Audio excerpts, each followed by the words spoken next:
You're listening to the Rent Roll Radio Show with Sterling Chapman. Hey, Rent Roll Radio listeners. I'm your host, Sterling Chapman. Welcome back. Joining us today is Chris Salerno. He is the founder of QC Capital Group. Chris, welcome to the show. Thank you so much for having me. Super excited to be on here and add value to all your listeners.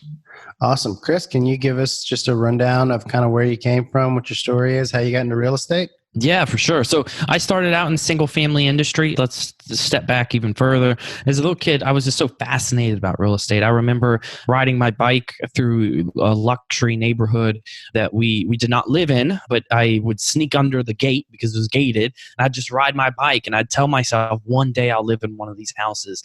And it's just so fascinating because real estate is so different. It's not the same over and over. It's always going to be different, always going to have different challenges, especially what's going on right now with COVID-19. So I was just always fascinated about it. So I went to Winthrop University, studied business entrepreneurship, left early and got into real estate, sold residential real estate here in Charlotte, North Carolina. And that's where I've lived for over 13 years. Very quickly gained a success track record, which landed me in the position of operating the number one team in the Carolinas. I was able to make them 46% profitable in 1 year compared to their 3 years of being stagnant with no growth. And I felt like I hit a ceiling. And then I realized when you play the game Monopoly, there's no brokerage in real estate.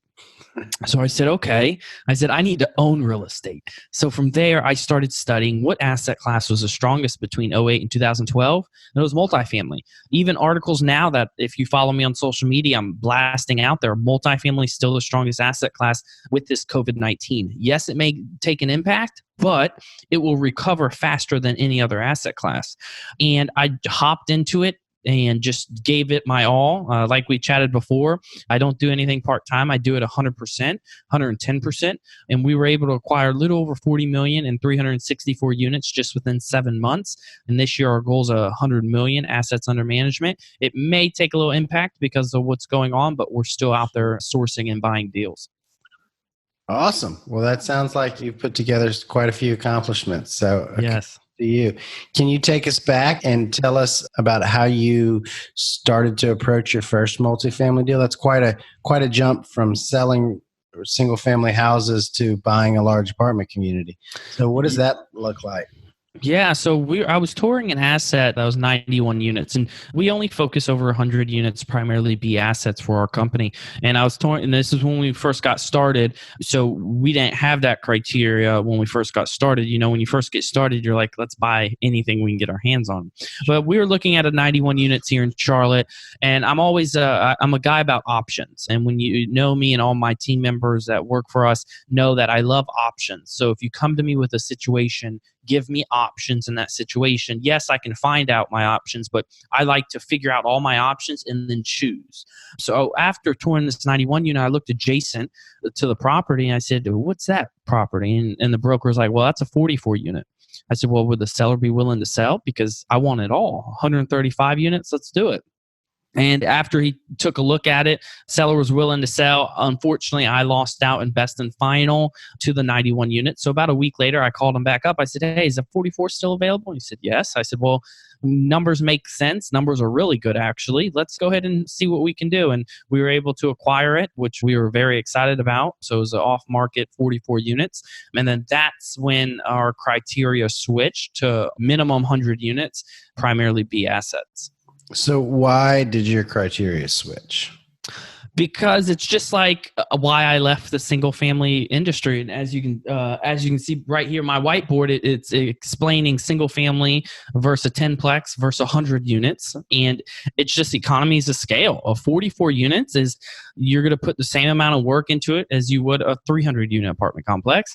44 may even give you more of a headache, but your profits are going to be a lot larger on that 300 unit apartment complex. Plus, when it comes to numbers during this, COVID-19, I'd rather have a 300 unit apartment complex because if 50 people can't pay, you still have a good chance that things are going to still cash flow. When it comes to a 44 unit, if 5 people can't pay, you're going to probably have to come out of pocket. But we make sure that everything's good with 44 during these times, and we're looking great for it. And that property will perform phenomenally because of the location. But it was the economies of scale. So that's when I just said, minimum 100, which we will then creep that up to a minimum of 150. Okay, cool. So how are you funding these deals? I'd imagine you raised money. Yeah, great question. So we raise money the syndication style. So we syndicate each property, and that's how we raise money through very strong relationships that we built. As we speak today, after this, I have a call with our attorney to get more information about creating a fund. So we will be going the fund route. I would say towards the end of this year, we will have a fund that will be open that will be deploying it into multifamily assets. But as of right now, we are doing the syndication route. So how did you start raising money in the syndication route? Because I mean, I think most of our listeners are struggling with the concept of like not raising money to going out and raising a couple $1 million. So what were the steps to that process? How did that evolve?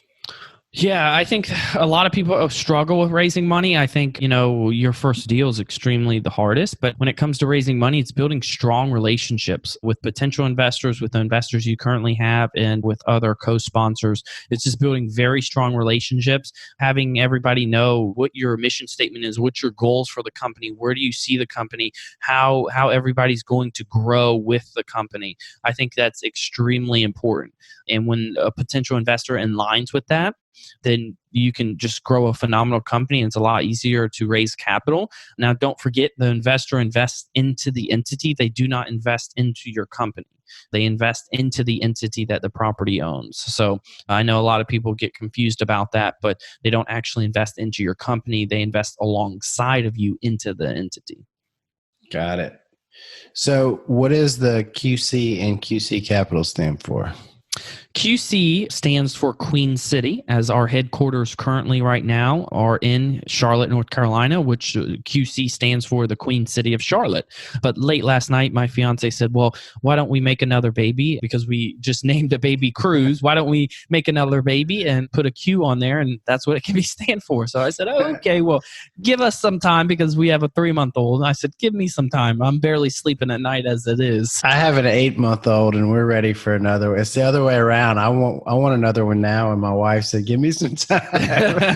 I'm like, because I'm sleeping with one eye open and then waking up early to get to work and all that. So I'm like, just give me some time. Let's enjoy him. Let's let him grow to 2 to 5, and then we'll have another one. Gotcha. So you're naming the baby after the company instead of the company after the baby. Well, yeah, that's what the fiance suggested. So you're probably limited with the type of names you can come up with that start with Q. Yes, it's probably a very small pool, and we named our newborn Cruz Alexander Salerno, and I wanted a strong, dominant full name. My son's name is Alexander. So we were bouncing back, Alexander Cruz. So we're just like, why don't we just call him Cruz Alexander? And we love both of those names, and we just couldn't figure it out. So that's what we named him, and we were very happy with it. But I wanted a strong, dominant name when he's out taking over the company one day, hopefully. Awesome. So what type of assets did you say you're looking into?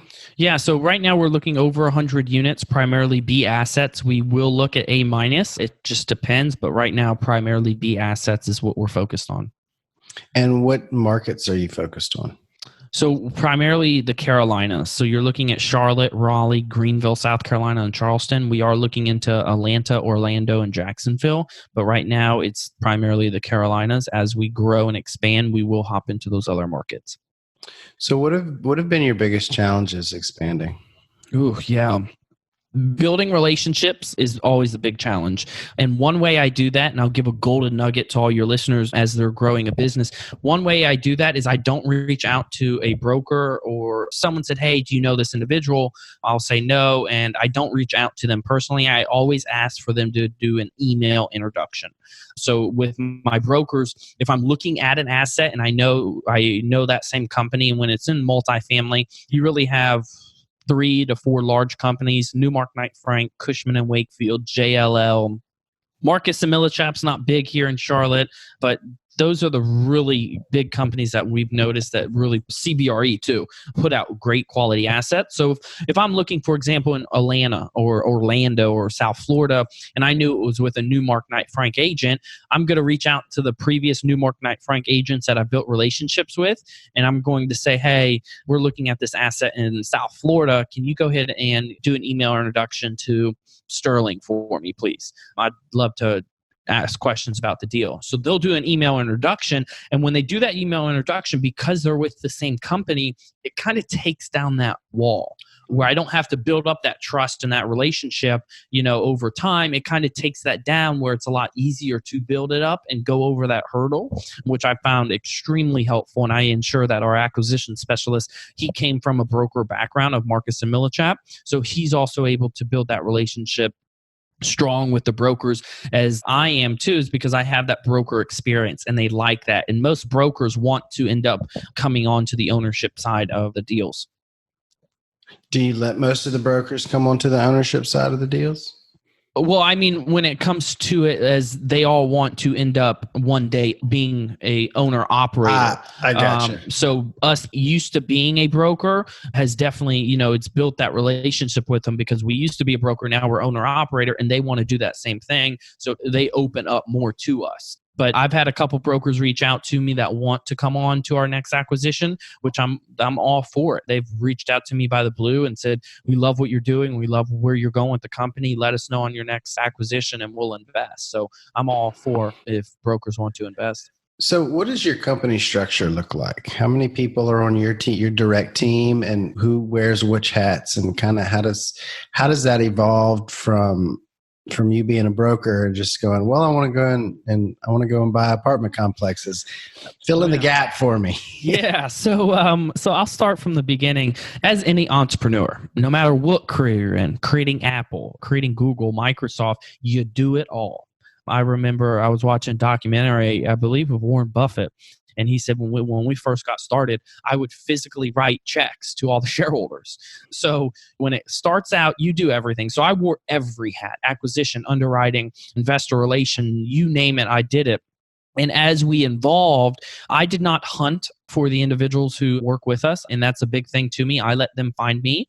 And then they also refer people to me.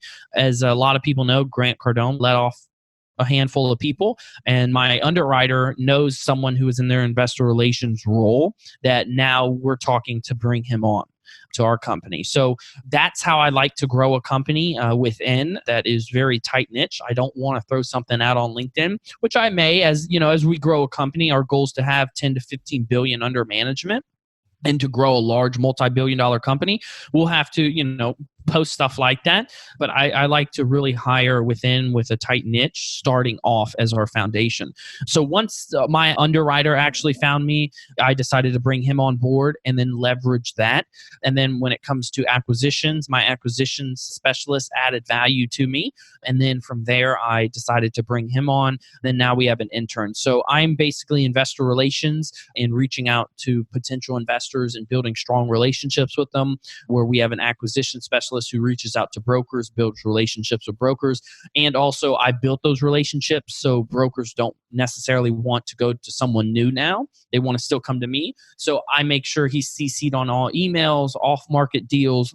I make sure if I'm having lunch with the broker, he comes so they can build that connection as well. Sure. Yeah, slowly transition. And then we have an underwriter who is going to be leaving a very, very large company, and he's coming on full-time for us.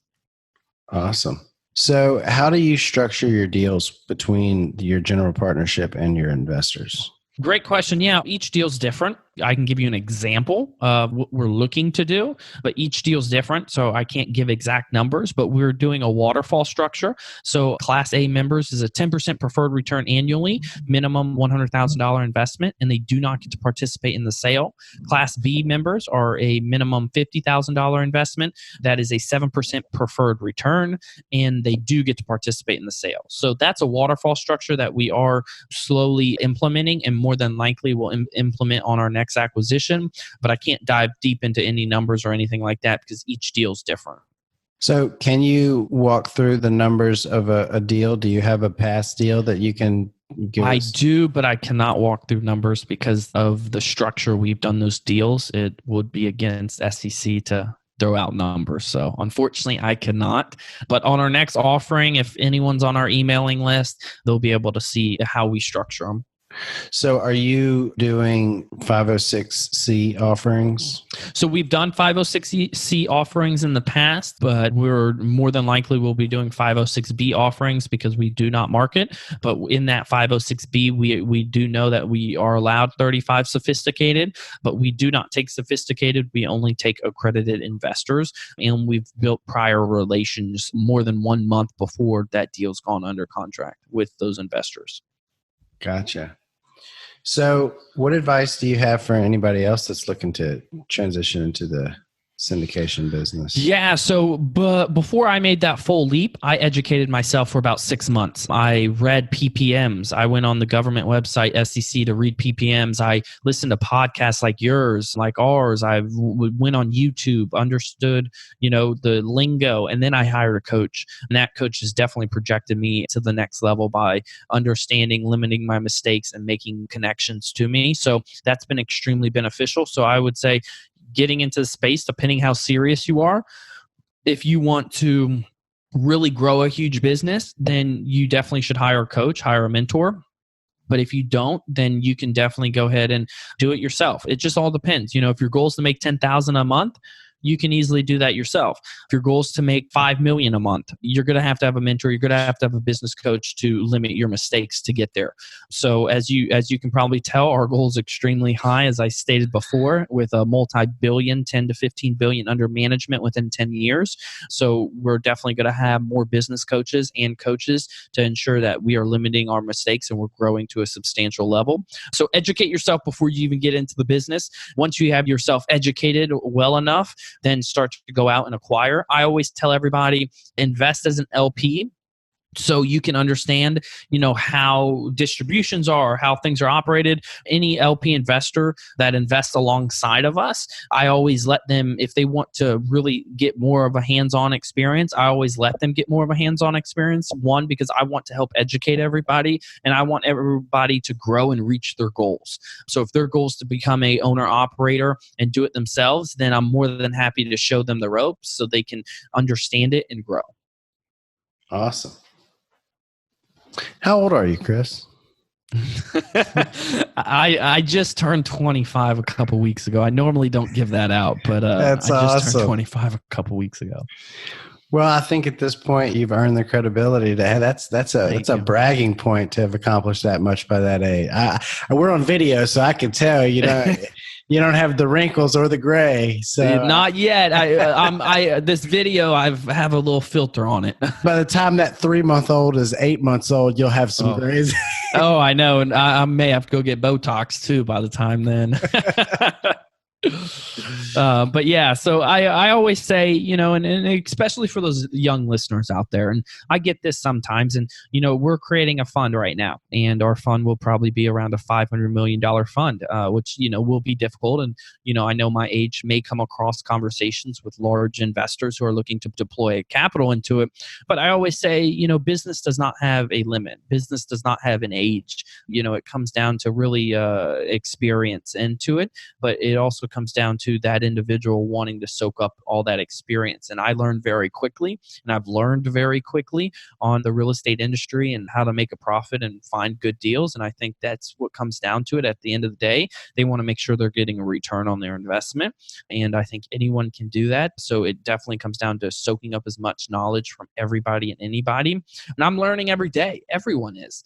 I have investors who are 60, 70 years old. They're learning every day. So never stop learning. And as young individuals are out there, millennials are out there, the one thing that will hold you back is if you think you know it all, because you'll never know it all. There'll always be someone that knows more than you. And even if someone may not seem like they know more, they may give you a golden nugget that may open your eyes to something.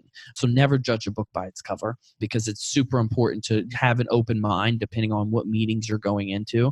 I used to wear suits 24/7, 3-piece suits, $3,000, $4,000, $5,000 suits that I work hard to get. And I love suits, and I'll still wear them to large meetings, and I love them.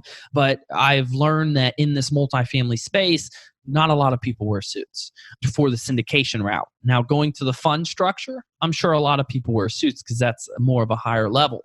But in the syndication route, a lot of people don't wear suits. So a lot of time I'll wear a sport coat with my company shirt on, like as you see, to build those relationships, because you want to mimic your business partner or, an investor. You don't want to come in overpowering, because you want to come in with an open mindset. So that's just some advice I'd give to those younger listeners out there. We do that a lot. So in my day job, I manage a sales team, and I always encourage my team, like, don't walk into a construction company wearing a tie. You know what I'm saying? They'll tear you up. You gotta dress the part. You gotta identify with them. Save the suits for when you're going to the lawyer's office. When you're going 100%. Yeah, so definitely feel I that. highly agree with that. So a lot of our show is typically getting eaten up by the specific numbers around the deal that, because of your legal restrictions, you can't share. Is it possible that you could share your typical business plan with us? Oh, for sure. Do you add value? Do you buy distressed and stabilize them? Or what's your whole period? One question that pops into my mind is because, a lot of people that I talk to in the syndication space look for like C-class value add opportunities, and there's a lot of cash flow in there. I know when you get up and closer to the A's, there's a lot less cash flow. So can you elaborate on kind of like what your business model and business plan for the assets you're acquiring is? Yeah, great question. So even if we're looking at a core A plus, we always look to add value. No matter what, we're adding value to the tenants there because we want a better place to live. Not saying the previous owner was able to provide a better place to live, but no matter what, we always add value to our properties. I always, when it comes to a B asset that's outdated that we're going to go in and renovate, that's our main focus. Is appreciation I see as a cherry on the top. But a nice B value add asset is going to be in a great location that is going to be appreciating. So that cherry is going to be on top there. But when it comes to a asset that you're going in and you're going to add value to it, that's what we do. So we go in, we fix it up, we make it nicer. We do increase rents, but we also look for other ways. Can we add washer and dryer rentals? Can we add trash valet? What can we do to, for the little things to creep rents up? Is there garages on site? Can we charge a little more for garages? Those little type of things add tremendous value to a property. So when it goes to our business plan, we really hone in and analyze the property to ensure that, what can we do? There's a system that we use to own the Wi-Fi. So we can own the Wi-Fi and charge to the tenant $60 and we pay a company $15, and now we get that difference. So that adds tremendous value. So little things like that we look for all of our deals to ensure that we're adding as much value to the tenants, and also the investors will get the projected returns that we had projected for the property. And what's your typical hold period?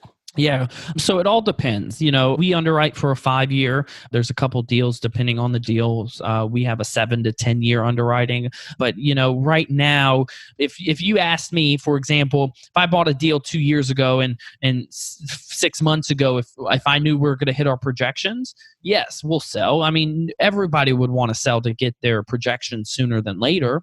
So if you could, go for it. But if you can't, it's always good to have that option to extend it or to refinance and to keep the property a little longer. But we underwrite for a 5, 7, and 10 year hold period.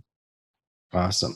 So next question I have, how is everything going? And mind you, this episode won't air for a couple of months, so we'll be on the other end of it by the time. Yes. Hopefully we'll be on the other end of it by the time.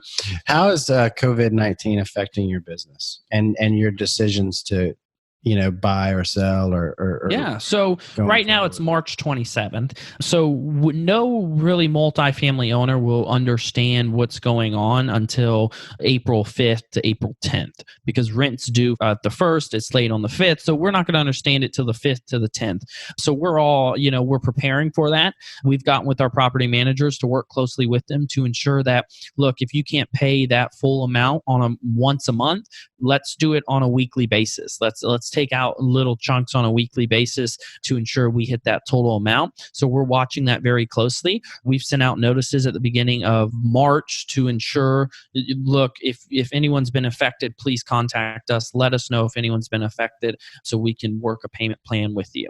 So right now, everything's looking good, but I'll be able to know more come April 5th to April 10th. When it comes to underwriting deals, I've just got 2 emails from a lender this morning, but yesterday, the lending requirements have definitely gotten tighter. You have to have 1 year's reserves in. So all of our underwriting right now, we underwrite for 1 year of reserves up front that we have to pay, and also 1 year of reserves for investors to ensure that they're hitting their projections. So we're just doing that as a safety note to underwrite very conservatively, just in case if this does last a couple more months, we're taken care of and that our underwriting in the property is well taken care of.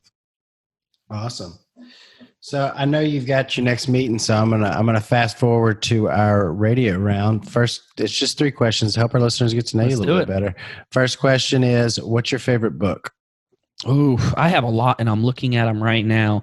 I would say, and I'm reading a book right now, as we discussed about creating funds. So I'm, really soaking up all the education right now, and it's called King of Capital, and Steve Schwartzman's in there. It's by David Carey and John Morris, and it's about how Steve Schwartzman, the CEO of Blackstone, created Blackstone and left Lehman Brothers. I love that book. I love Mistakes Millionaires Make. That was a big touching book that I've read twice because it talks about individuals who've lost a huge net worth and brought it all back, and things that you should definitely look out for your business. And then also Think and Grow Rich. I can go on and on, but those are some big books I read. Awesome. What's your favorite quote? Ooh, I would say Warren. Right now, there's a ton that I like, but right now I would say Warren Buffett. Warren Buffett, there's 2 of them. One's a statement, one's a quote. And one quote, Warren Buffett, both are actually statements. There's 2 rules of investing. 1, never lose money. And 2, never forget rule number 1. Right. So I love that quote. The second one is here's a toucher, and I'll be real quick on it. As Warren Buffett stated, and I'm a big about mindset, positivity, growth in your mindset, because your mind controls your whole body. It controls everything. And one thing that Warren Buffett says is that if I can give you any car in the world, Sterling, what car would it be? Pick a car, any car. Lamborghini. All right, Lamborghini. Now, the catch is you have to keep that Lamborghini for the rest of your life. You can't have another car. How would you treat that Lamborghini? Great. Like a baby. You'd make sure no one touched it. You'd park in the back of the parking lot to make sure no one touched it. Now, why don't people do that with their brain? They only have one brain.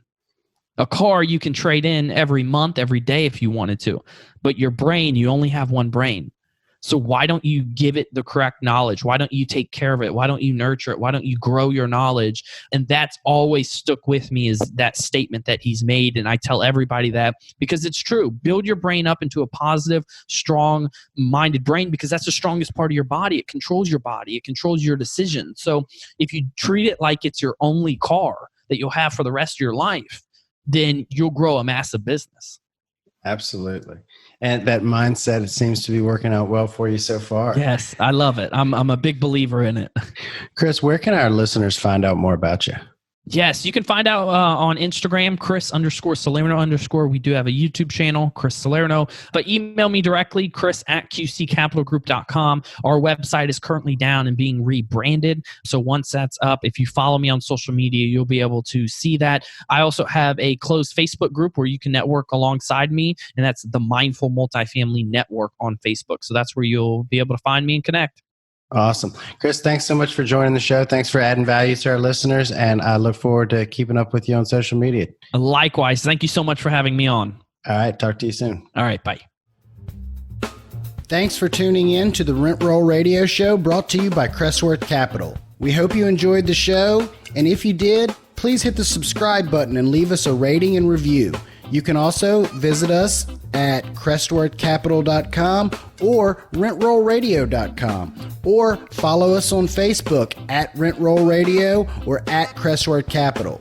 If you would like to reach us, feel free to shoot us an email at info@rentrollradio.com or sterling@crestworthcapital.com. We hope you come back next week to join us on some more of our journey. Until then, happy investing.